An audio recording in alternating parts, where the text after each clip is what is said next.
안녕하십니까? 오늘 취재 이데올로기의 순관대상 시간입니다. 오늘도 어떤 내용일지 한번 보겠습니다.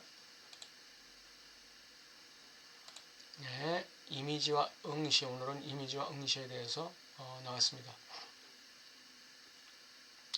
상상적 동일시와 상징적 동일시 간의 관계, 이상적자와 자이상 간의 관계, 이거는 밀레의 구분을 빌리자면 구성적 동일시와 구성하는 동일시 간의 관계와 같다. 상상적 동일시는 내가 사랑하는 나와 동일시하는 것입니다. 상징적 동일시는 내가 보기에 좋아 보이는데 여기에 타자의 응시가 작동해요. 타자의 응시 하에서 내가 보기에 좋은 인간이 되는 것입니다. 그것과 동일시하는 거예요. 차이가 있죠. 그래서 상상적 동일시는 구성된 동일시, 상징적 동일시는 구성하는 동일시예요. 왜? 타자의 응시를 참조해야 되기 때문에. 내가 그렇게 되고 싶은 이미지와의 동일시가 상상적 동일시라면 타자의 응시하에 내가 사랑하고 좋아할 만한 것으로 보이게 되는 위치와 동일시하는 것이 상징적 동일시의 지점입니다.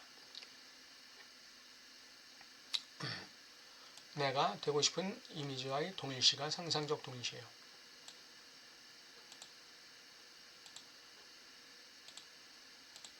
타자의 응시하에 내가 사랑하고 좋은 것으로 보일 만한 것과 동일시하는 것이 상징적 동일시예요. 상상적 동일시에는 일종의 균열이 있는데, 상상계 안에 상징계 안에 균열이 있을 뿐 아니라 상상계 안에도 균열이 있습니다. 그래서 아까 그 상상적 동일시, 이건 구성된 동일시인데 상징적 동일시는 그 타자의 응시를 참조하고 타자의 응시 하에서 좋아할 만한 것으로 보이게 되는 위치와 동일시한다 그랬잖아요. 구성하는 동일시다. 이게 바로 상상적 동일시에 그 균열이 있다는 얘기입니다. 이것은 내가 누군가와 동일시하는 토대라고 할 만한 특질을 되게 감추어져 있다는 것입니다. 이 상상적 동일시에는 내가 누군가와 동일시하는 토대라고 할 만한 게 감춰져 있는 거예요. 그냥 겉으로 드러나기에 내가 보기에 좋은 거. 겉으로 드러나 보이기에 내가 보기에 좋아 보이는 거.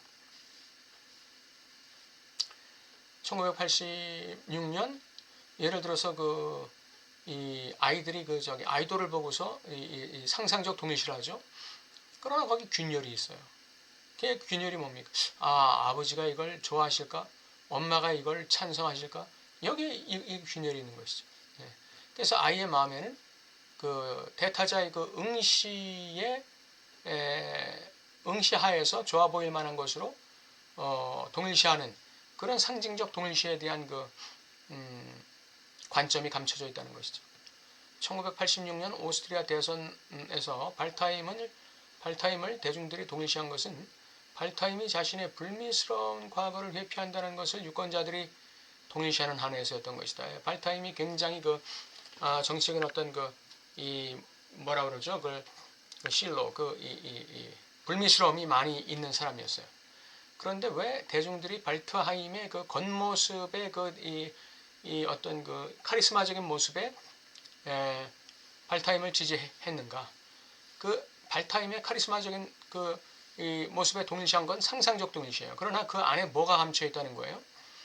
대타자의 응시 하에서 내가 동일시해야 되는 어떤 것이 감춰져 있다는 것이죠. 그게 뭔가요? 불미스러운 과거를 회피한다는 거.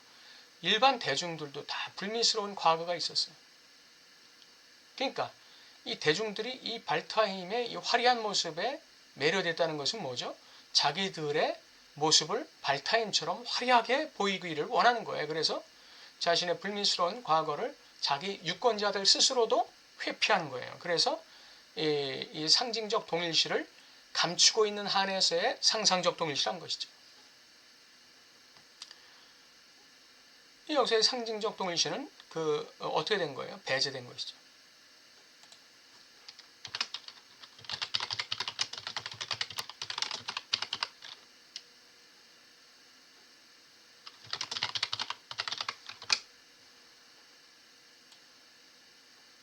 상징적 동일시는 배제되어 있는 거예요.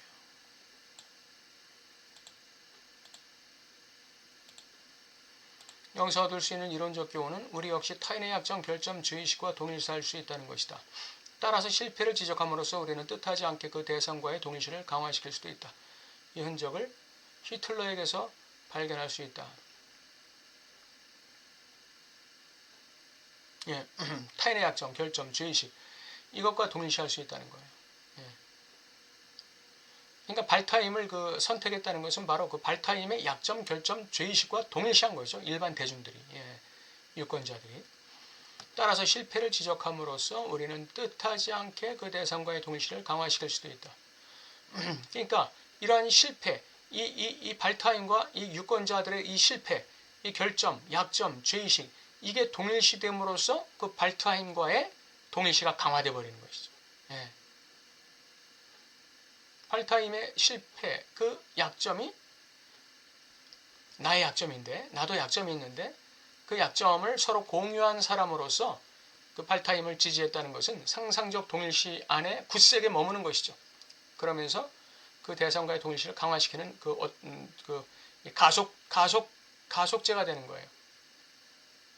이 흔적을 히틀러에게서 발견할 수 있다. 히틀러의 대중적 카리스마적 이미지 속에서 사람들은 특히 무기력한 분노의 히스테리성 발작이라고 할 수 있는 것과 자신들을 동일시했다. 이 히틀러의 아주 그냥 분노, 무기력한 분노의 히스테리성 발작, 여기에 대중들이 동일시한 거예요. 상상적 동일시죠. 다시 말해 그들은 이 히스테리적 액팅아웃 속에서 자신들을 확인한 것이다.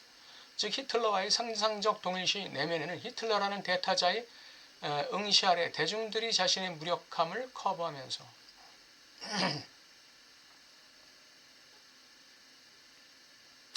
자신들이 원하는 이미지와의 상징적 동일시가 깔려있었던 것이다. 이 히틀러라는 대타자의 응시 아래라고 할까요?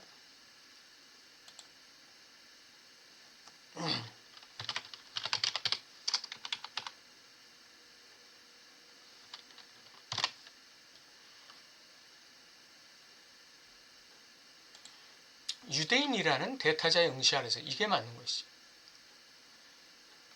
이 군중과 히틀러와의 상상적 동일시를 응시하고 있는 게 누구의 응시죠? 유대인이 응시하는 것이죠.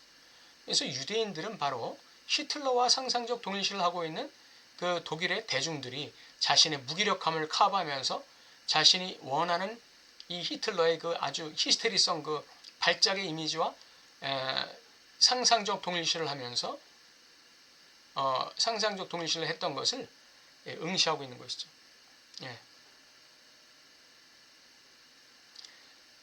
유대인이란 대타자의 응시 아래서 대중들이 자신의 무기력함을 커버하면서 이걸 봐야 되는 건데 이 대타자 즉 유대인이 응시하는 것은 너희들의 무기력함을 봐라 이거죠.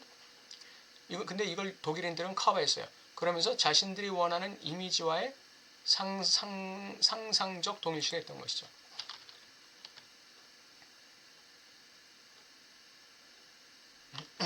이건 맞는 얘기예요.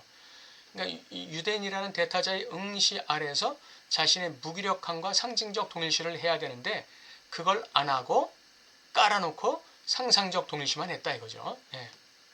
이보다 더 심각한 두 번째 오류는 상상적 동일시가 항상 대타자 내에 어떤 응시를 위한 동일시라는 사실이 간과되었다는 점이다. 상상적 동일시는 항상 상징적 동일시라는 사실이 간과되는 거예요. 도대체 주체는 누구를 위해 이 역할을 떠맡은 것일까? 라는 질문을 해야 합니다. 주체가 자신을 어떤 이미지와 동일시할 때 이는 어떤 응시를 위한 것일까? 어떤 응시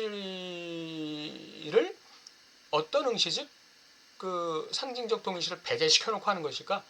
나 자신을 보는 방식, 상상적 동일시 방식과 내가 나 스스로를 좋아할 만한 것으로 관찰되는 지점, 이게 상징적 동일시의 방식을 통해서 자기가 관찰되는 지점이죠.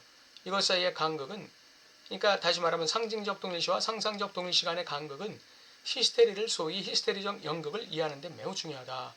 겉으로 드러나는 것과의 동일시, 그 다음에 그 겉으로 드러나는 걸 통해서 겉으로 드러나는 것에는 어떤 상징적 동일시가 간과되고 있는가, 배제되고 있는가, 전제로 깔려 있는가, 그걸 봐야 된다는 것이죠. 이 모든 히스테리 연극을 이해하는 데 그게 중요하다는 거예요. 히스테리 연극을 그런 연극적인 발작 행위 속에서 접근하게 되면 그 행위는 물론 자신을 타자에게 욕망의 대상으로 제공하기 위한 것임이 분명해진다. 하지만 구체적인 분석은 누가, 어떤 주체가 그녀에게 타자를 형상화하느냐를 밝혀야 한다.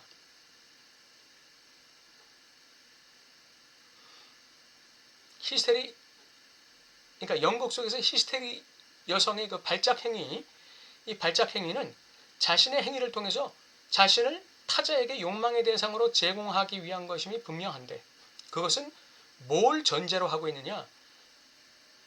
어떤 타자가, 어떤 그 대타자, 누가 그녀에게 타자를 형상화하느냐, 이걸 밝혀야 한다는 거예요. 히스테리 여성이 타자에게 제공하고자 하는 이 타자, 그것은 누구에 의해서 형상화된 것이냐, 그러니까 누구의 응시를 통해서 이게 형상화된 것이냐 이거죠. 그게 상징적 동일시인데 그걸 밝혀야 한다. 그러니까 이 히스테리 여성의 그 연극 속에서의 발작 행위 속에서 그걸 밝혀야 한다는 거예요. 누가 이 여성으로 하여금 히스테리적 발작을 통해서 어떤 타자를 형상화하도록 만들었느냐, 어떤 누가, 다른 사람이. 히스테리 여성이 만든 게 아니라 일반적으로 우리는 극단적으로 여성적인 상상적 인물 이면의 남성이나 아버지와의 동일시를 발견할 수 있다. 즉 그녀는 연약한 여성성을 연기하고 있지만 상징적 수준에서는 이 연약한 여성성을 연기하고 있는 거, 이게 지금 상상적 수준이에요. 요거는 상상적 수준에서 이렇게 하고 있다는 거예요.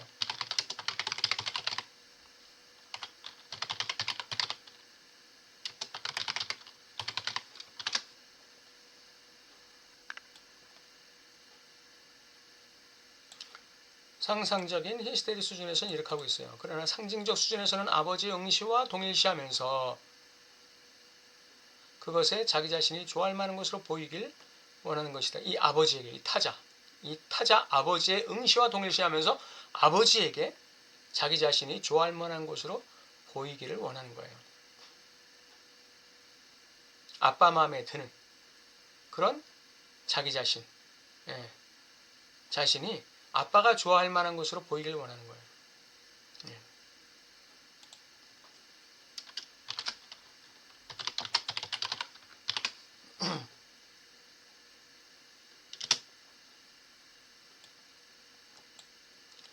아빠에게 좋아할 만한 것으로, 타자에게 좋아할 만한 것으로 자기를 제공하는 거예요. 이게 타자의 응시하에서의 상징적 동일시입니다. 강박증 신경증자의 경우 구성된 상상적, 현상적 수준에서 그는 물론 자신의 강박적 행동들의 마조히즘적 논리에 사로잡혀 있다. 강박적 신경자는 자기 자신의 마조히즘적 그 논리에 사로잡혀 있는 사람들이에요.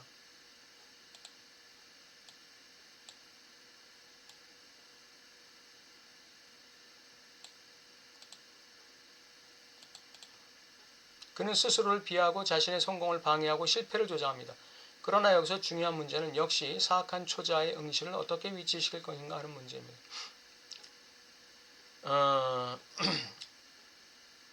그는 바로 그러한 초자의 사악한 응시 앞에서 스스로를 비하하고 자신의 실패를 조장함으로써 쾌락을 얻기 때문입니다. 아주 병리적인 거죠. 강박신경증자가 매저히즘에 빠져있는 이유는 뭐냐? 이 매저히즘에 자신의 희열이 있기 때문이죠. 주의상스가 있기 때문에. 그 강박적 행동의 매저히즘적 이 매저히즘으로 들어가게 만드는 게 뭐냐? 사악한 초자, 응시. 사악한 초자의 응시. 이거 하에서 너 그렇게 잘 나가면 돼, 안 돼? 응? 너 아빠도 너 이 정도밖에 안 되는데 네가 그렇게 잘 나가면 돼, 안 돼? 이게 사악한 초자의 응시예요. 그래서 이 강박증 신경증자들은 이 대타자의 응시를 너무나 예리하게, 예민하게 받아들이고 참조하기 때문에 이 사악한 초자의 응시 하에서 벗어날 수가 없는 거예요.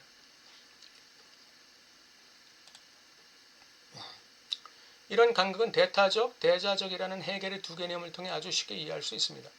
히스테리 신경증자는 자신을 타인을 위해 연기하는 사람으로 경험합니다.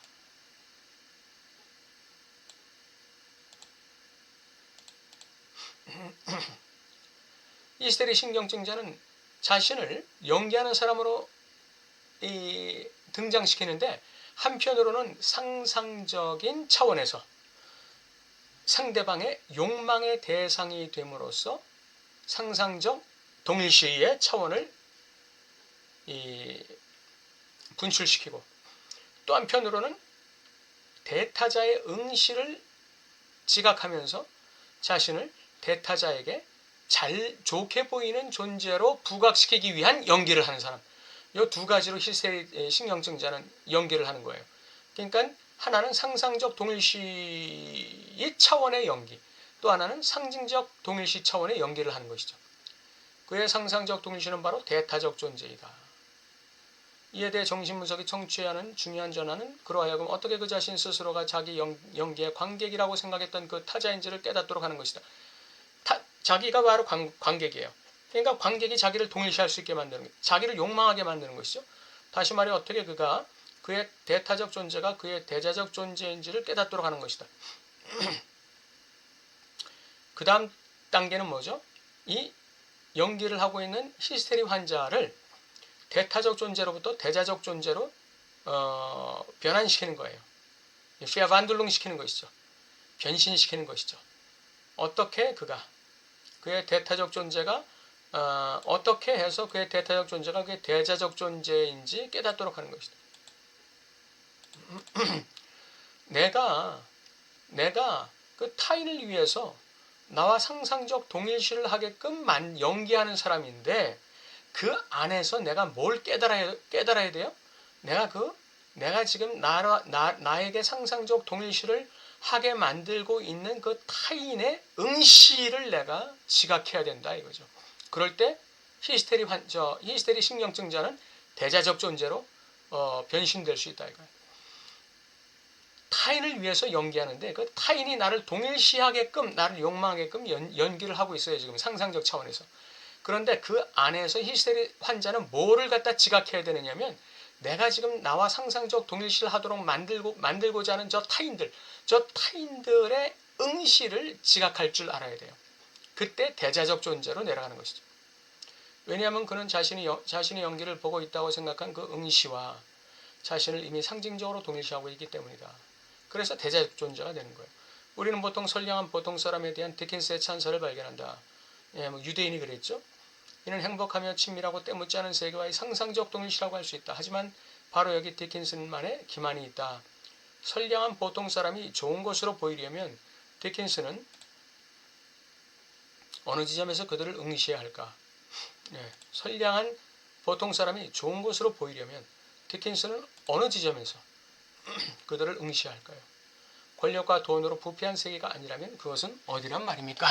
이 권력과 돈으로 부패한 세계가 바로 이것과의 동일시가 바로 뭐예요? 상징적 동일시인데, 이 상징적 동일시를 전제로 해서 상상적 동일시가 들어가야 되는데, 상징적 동일시가 배제된 상태에서, 즉 대자적 존재를 깨닫지 못한 상태에서 선량한 보통 사람이 좋게 보였다면, 디킨스는 지금 뭐예요? 선량한 보통 사람과 상상적 동일시를 하고 있는 것뿐이다 이거죠.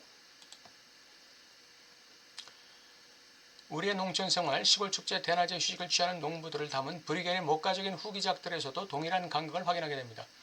아놀드 하우저는 그 그림들이 실제 서민의 태도나 노동계급의 유대와는 극도로 거리가 멀다는 점을 지적한 바 있습니다. 그 그림들의 응시는 자기들의 생활에 대한 농부 자신의 응시가 아니라 농부의 목가적 삶에 대한 귀족계급의 외부적 응시인 것이다. 농부들이 이렇게 시골 축제하면서 대낮에 휴식을 취하는 것 같으면서 이렇게 잘 살고 있는 거, 행복하게 살고 있는 것처럼 보이게 만드는 것이, 그래서 우리는 그걸 보면서, 그 농촌 생활을 보면서 참 평화롭다라고 상상적 동일시를 할 수 있어요. 그러나 그 상상적 동일시는 뭐를 전제로 하는 건가요? 농부의 목가적 삶에 대한 귀족 계급의 외부적 응시, 요걸 전제로 하고 있는 것이죠. 그래서 우리는 이 귀족 계급의 외부적 응시, 요걸 볼 줄 알아야 된다 이거예요. 그럴 때 우리는 대자적 관점으로 들어간다. 대자적 존재로 들어간다 이거죠. 물론 사회주의적인 보통 노동자들의 고귀함에 대한 스탈린의 찬양에서도 이는 마찬가지다. 노동계급에 대한 이상화된 이미지는 아주 자기 일 열심히 하고 있어요. 그리고 평등한 분배에 의해서 불만족 없이 아주 행복하게 살고 있어요. 겉으로 보기에. 우리는 그런 모습에 상상적 동일시를 하게 되면, 그렇게 되면 이제 허상에 이제 잡히는 거죠. 노동계급에 대한 이상화된 이미지는 통치를 맡은 당 관료의 응시를 위해 상연된 것이다. 예.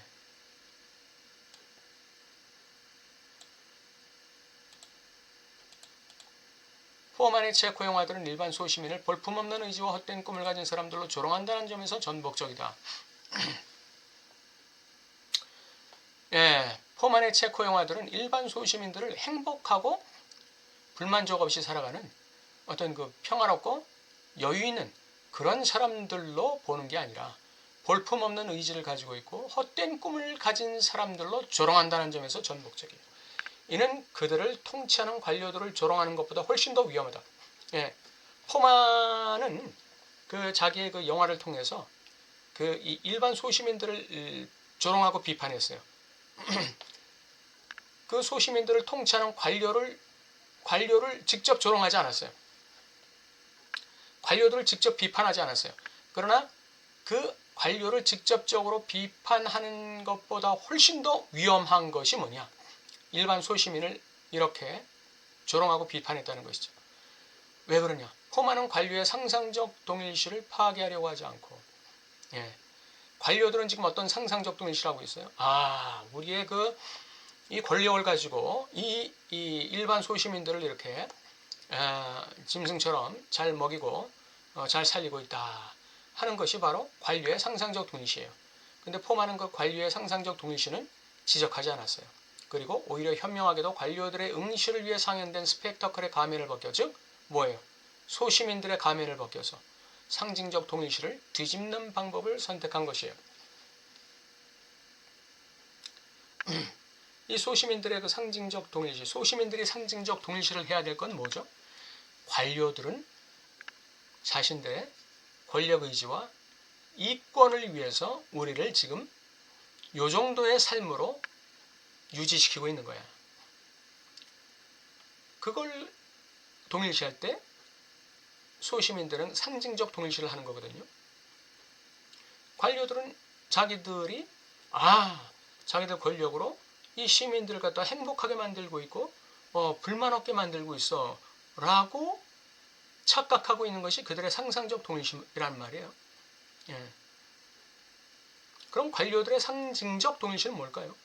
관료들은 자신들의 권력을 오남용함으로써 노동계급들이, 일반 소시민들이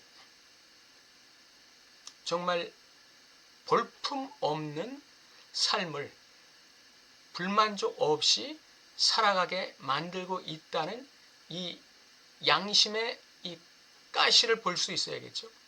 그럴 때 관료들은 상징적 동일시를 하게 되겠죠. 대자적 존재로 내려가는 것입니다. 오늘 이미지, 이건 상상적 이미지를 말하는 것입니다. 이미지, 이건 상상적 이미지를 말하는 거예요. 나를 속이는 상상적 이미지, 응시, 상징적 동일시를 말하는 것이죠. 상상적 이미지와 상징적 동일시로서의 응시.